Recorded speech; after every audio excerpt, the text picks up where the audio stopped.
Hola, muy buenas noches a todos. El día de hoy vamos a continuar con el capítulo 2 del libro que tiene por título El amor no tiene por qué doler. Este video es una lectura comentada con fines educativos y culturales.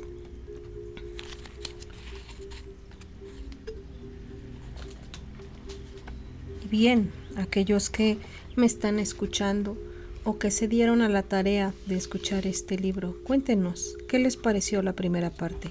Recuerden dejar en la cajita de comentarios sus opiniones, que a nosotros nos ayudan a crecer. Y damos comienzo. Capítulo 2. Abuso físico y abuso emocional. Llévame contigo aunque tenga que sentir dolor. Muchos individuos utilizan la violencia física o enmascarada para resolver sus conflictos familiares y personales, hecho que refuerza y prolonga una cultura de violencia con la cual se aprende a convivir. ¿Qué es el abuso físico? Cualquier manera intencional de infringir dolor es considerada abuso físico. Las bofetadas, cinturonazos, quemaduras, cortadas, golpes, pellizcos, arañazos, mordidas, jalones de pelo, estrangulamiento, acoso íntimo y toda lesión provocada con cualquier objeto son formas de violencia física. El maltrato físico se da en gran cantidad de modalidades. Uno piensa que se ha enterado de todas las formas posibles de tortura, pero siempre surge una nueva. Golpes con todo tipo de instrumentos, quemaduras, latigazos,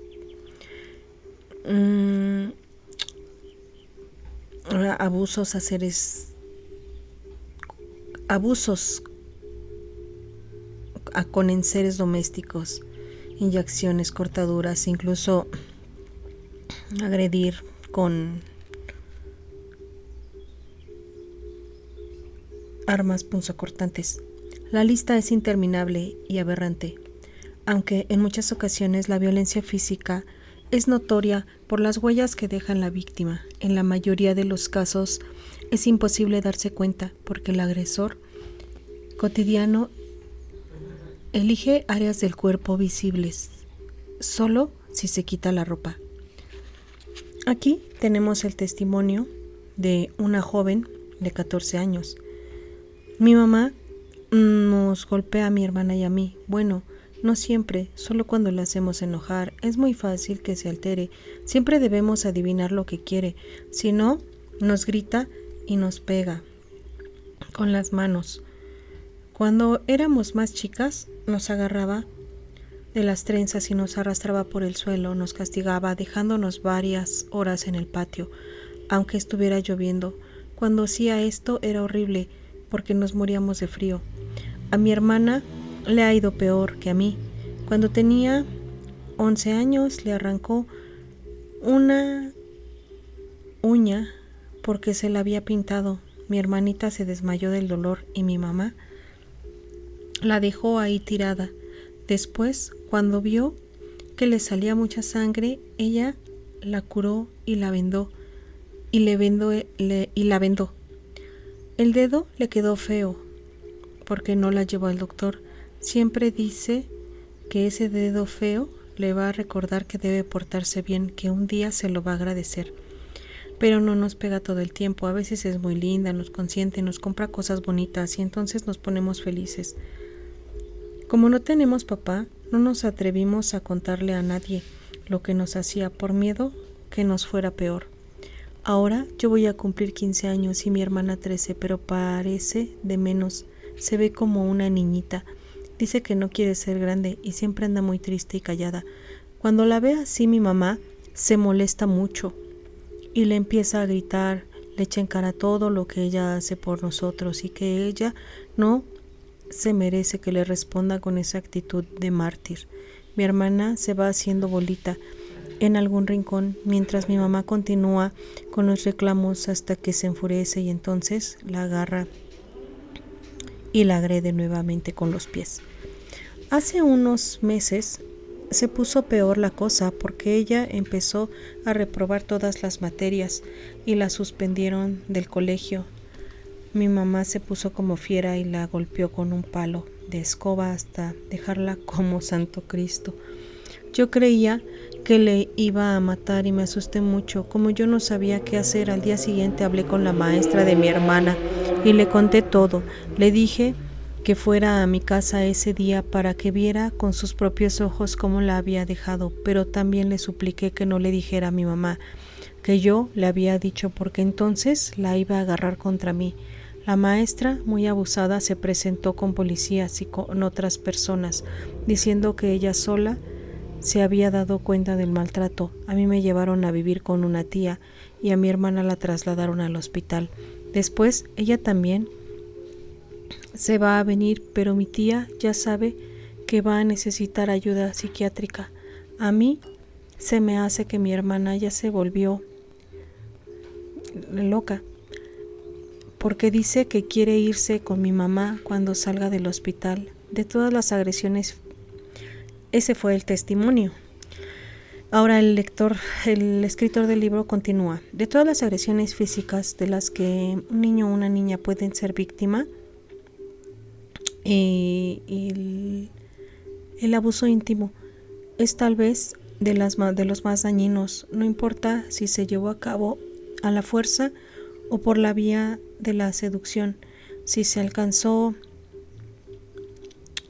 a lastimar a esa persona o se limitó solo a caricias. Invasoras, en cualquiera de sus modalidades, es algo y está penado por la ley.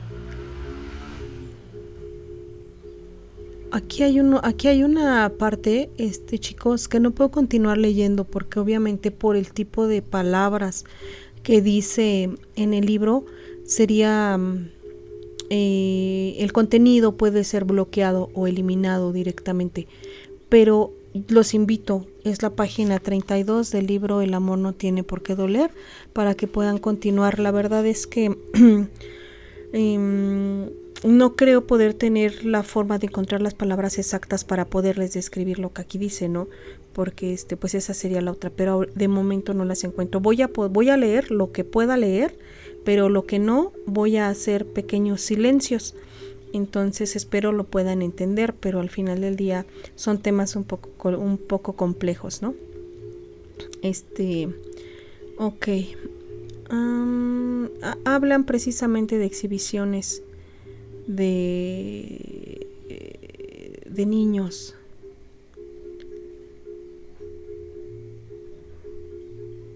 Quien convence o obliga a alguien pequeño a realizar actos irreprobables, vamos a ponerlo, es una persona que delinque y tiene que ser denunciado. No es fácil que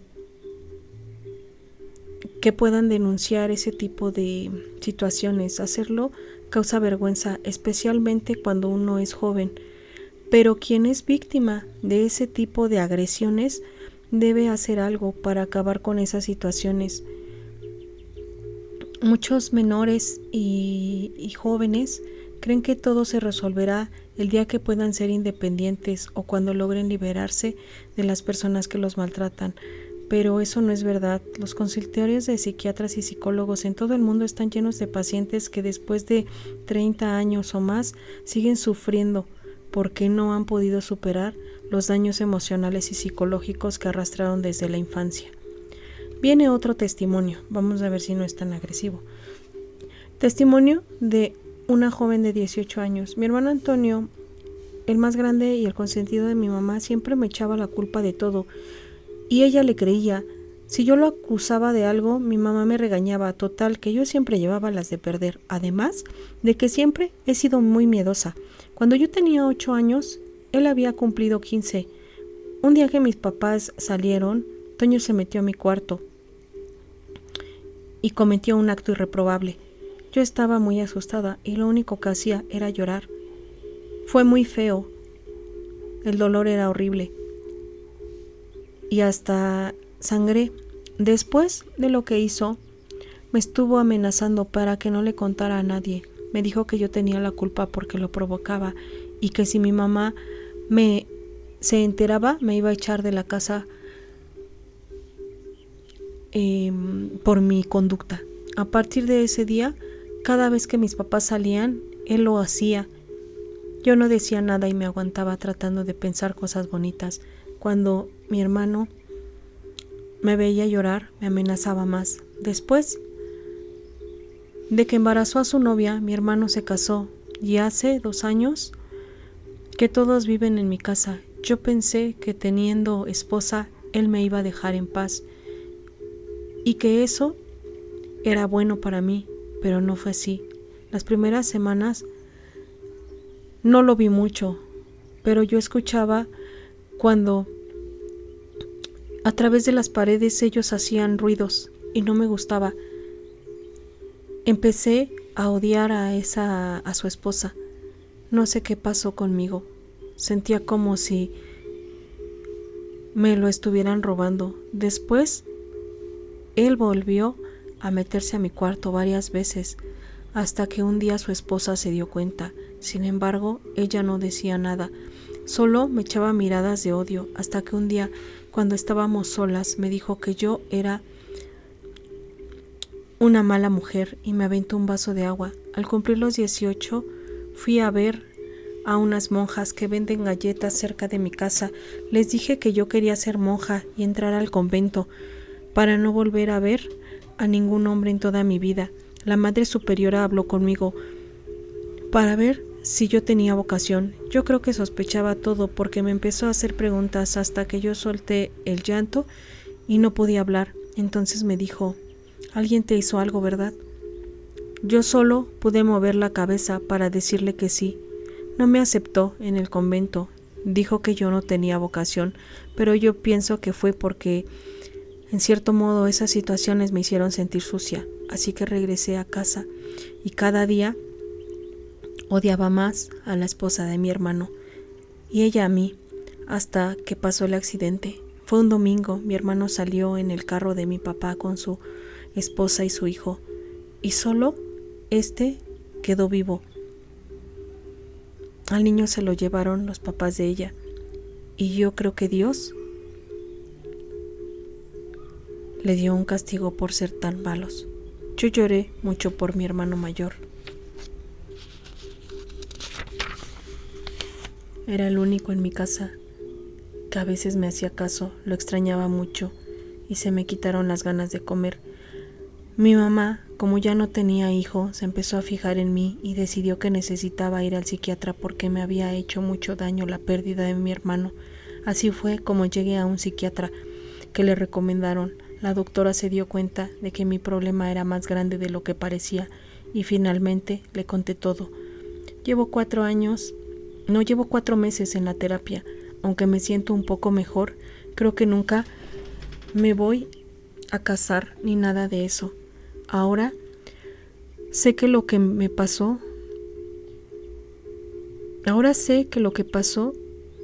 fue algo que yo considero muy sucio y que mi hermano me hizo mucho daño. Me da coraje que esté muerto y que se haya salido con la suya. Mi mamá todavía no sabe nada, pero sí lo voy a decir. Me da miedo porque estoy segura de que no lo va a creer, y menos ahora que a mi hermano lo convirtió en santo y le pone veladores a su fotografía. Ok, ahí termina el testimonio de la persona y continúa el escritor.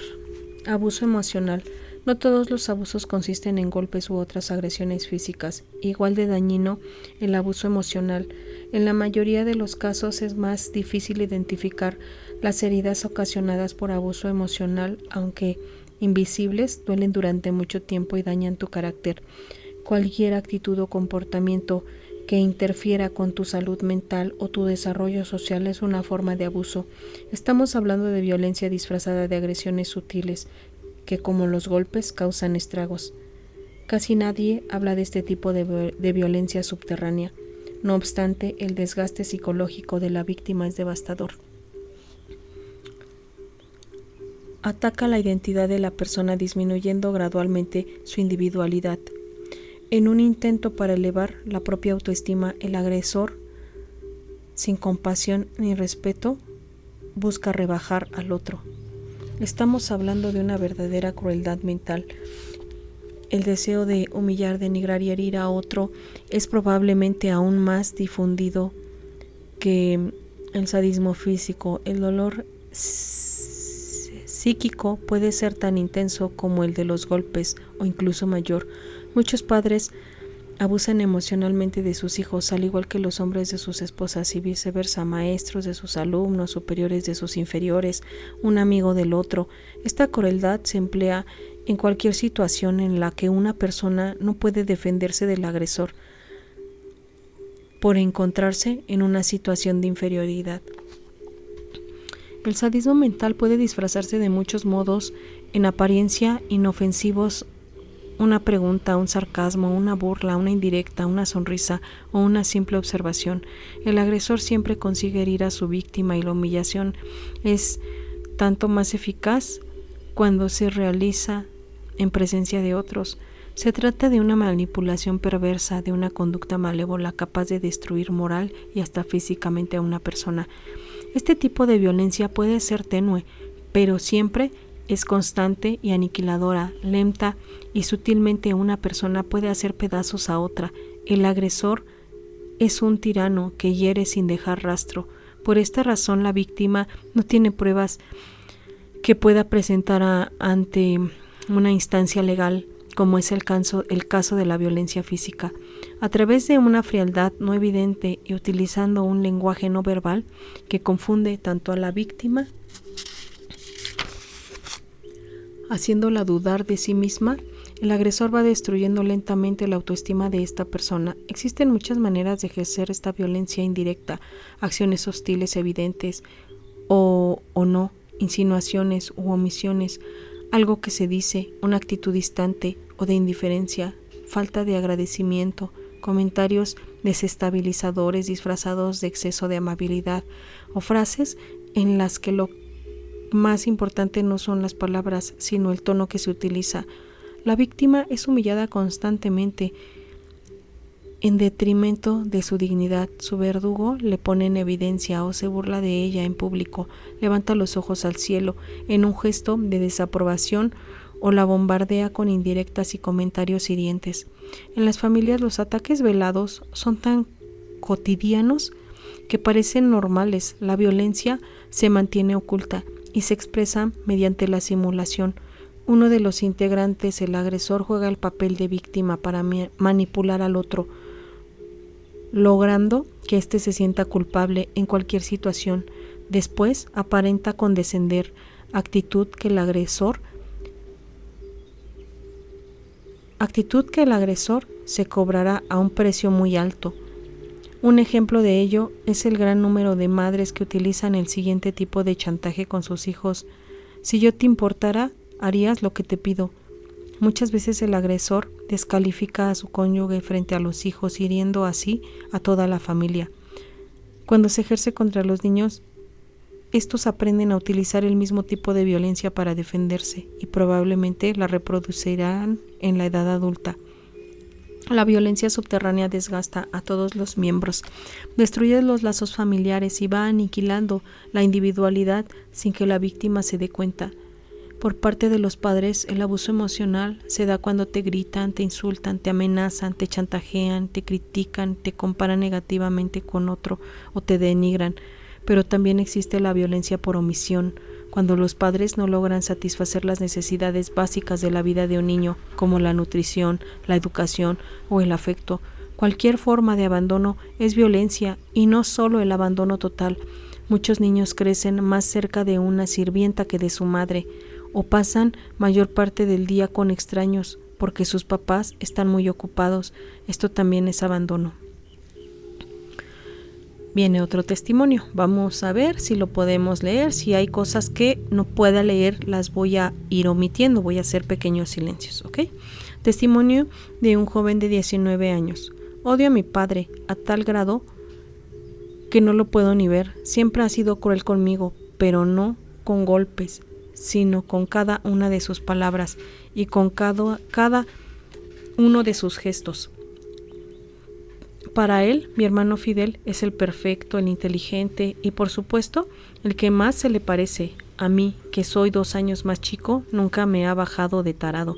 Siempre está elogiando a Fidel y cada halago a mi hermano viene acompañado de un comentario degradante para mí. Pero lo que más aborrezco son sus indirectas. No me dice, eres un tonto porque siempre sacas bajas calificaciones, sino que comenta enfrente de mí cosas como: lástima que haya muchachos tarados que ni siquiera pueden con las materias de la escuela. O si viene alguien nuevo a la casa, le presenta a Fidel como su hijo el inteligente y a mí ni me presenta. Cuando mi hermano terminó la prepa y le regaló un carro nuevecito y le dijo que fue un premio por haber mantenido siempre un promedio arriba de 9. Cuando yo terminé, afirmó que un promedio de 8 no merecía ni una bicicleta. Nunca he podido conversar con él. Cada vez que me acercaba para hacerle una pregunta, hacía un gesto de impaciencia y no me contestaba, así que dejé de intentarlo. Lo nuestro es silencio. No sé por qué no puedo reclamarle ni decirle nada. Esto me da mucho coraje. Nada más estoy frente a él y me paralizo. A veces me paso horas repasando lo que le voy a echar en cara por todos estos años que me ha tratado como si fuera un trapo viejo, y según yo, me armo de valor y voy a buscarlo a su estudio, pero cuando llego a la puerta ya me están temblando las piernas y no puedo ni tocar. Lo feo es que a veces cuando estoy con mis cuates, sin darme cuenta, yo también lanzo indirectas al primero que la riega, y eso no me gusta, no quiero parecerme a él. Fin del testimonio. Ser testigo de la ira irracional en el hogar, aunque vaya dirigida a otro, hace daño a toda la familia. Hasta un bebé de meses puede percibir la tensión que existe a su alrededor. La violencia psicológica puede manifestarse simplemente con un clima incestuoso en el que no hay una seducción directa, sino que se expresa con ciertas miradas, insinuaciones, roces o muestras de cariño y exhibiciones casuales o justificados bajo argumentos de modernidad o naturalidad. Lentamente, y esto puede tomar años, el agresor que utiliza esta violencia hipócrita va desestabilizando a su víctima, quien, una vez perdida la confianza en sí misma, se somete por completo al agresor. La víctima vive en un estado de estrés permanente que la bloquea y le impide reaccionar. Se cae en un círculo vicioso en el que el agresor enmascara las propias debilidades para colocarse en una posición de superioridad. Cuando arremete contra su víctima, ésta reacciona con miedo, actitud que provoca de nuevo la ira del agresor. Frecuentemente el agresor hace añicos la autoestima de su víctima en la intimidad, pero finge ser formidable frente a los demás. Esta violencia no es tangible, ni deja rostros o pruebas que puedan llevarse ante un juez. En este proceso lento y devastador, la víctima cae en un estado de depresión permanente y pierde la alegría de vivir porque está siendo destruida por otro. El agresor necesita de alguien a quien rebajar para elevar su autoestima y adquirir poder. En el fondo, su autoestima es bajísima y tiene una gran sensación de impotencia. De ahí su enorme necesidad de admiración y aprobación que intenta satisfacer, aunque sea por la fuerza. Estamos hablando de una persona perversa que no siente compasión ni respeto por nadie, pues jamás reconoce el sufrimiento que inflige. La perversión le fascina y es incapaz de considerar a los otros como seres humanos. Es un individuo enfermo, sádico y narcisista, y por consiguiente nocivo y peligroso. Es alguien que no acepta la responsabilidad de sus acciones perversas, invierte los papeles y culpa a su víctima, que tendrá que cargar completamente con la responsabilidad para luego descalificarla. El agresor se burla ante cualquier protesta del otro y la minimiza. Te ahogas en un vaso de agua. Ya vas a empezar con tu drama. No hagas una tragedia de nada. No me vayas a hacer una escenita. Ya quieres llorar. Convencido de que siempre tiene la razón, ridiculiza cualquier emoción expresada por el otro. La víctima suele estar tan confundida que percibe la hostilidad, pero no sabe discernir si es real o producto de su imaginación, pues duda por completo de sí misma. El agresor no hace reproches directos, sino que va soltando insinuaciones, gestos y miradas hostiles. Si el otro le pide que aclare su intención, le responde en un tono glacial con frases como: todo quieres tomarlo como agresión, o eres paranoico. Y bien, hasta aquí vamos a dejar el capítulo 2 de el libro El amor no tiene por qué doler. La verdad es que son temas bastante fuertes, pero que yo les puedo comentar que si tú tuviste el valor de escuchar o haces o sientes que alguna de esas palabras que el escritor va redactándote se asemejan un poco a lo que has vivido, busca ayuda profesional. Los profesionales de la salud siempre podrán brindarte las herramientas adecuadas para poder salir de una situación así. Honestamente,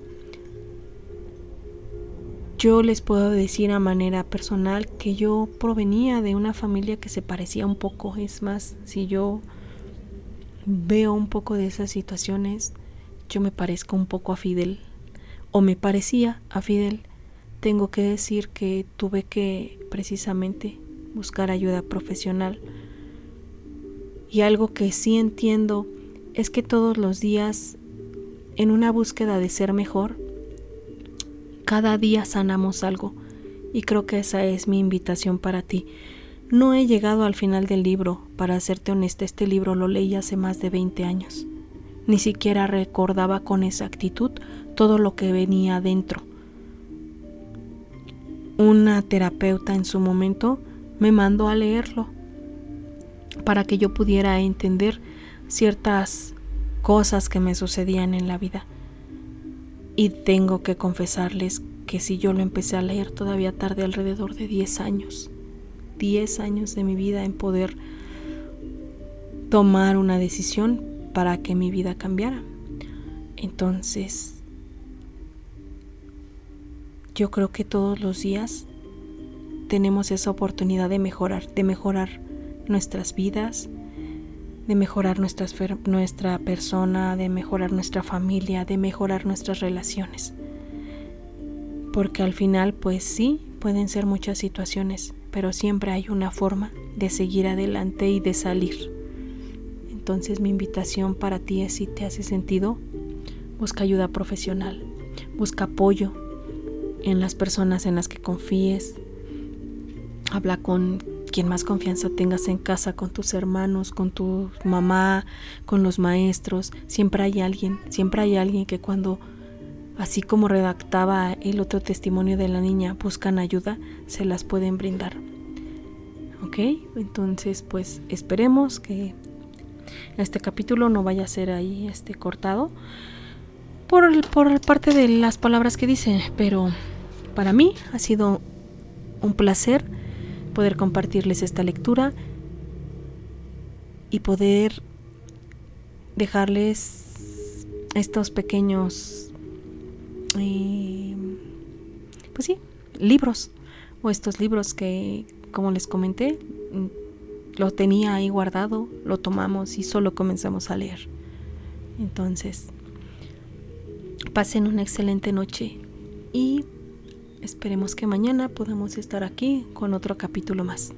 Gracias y adiós.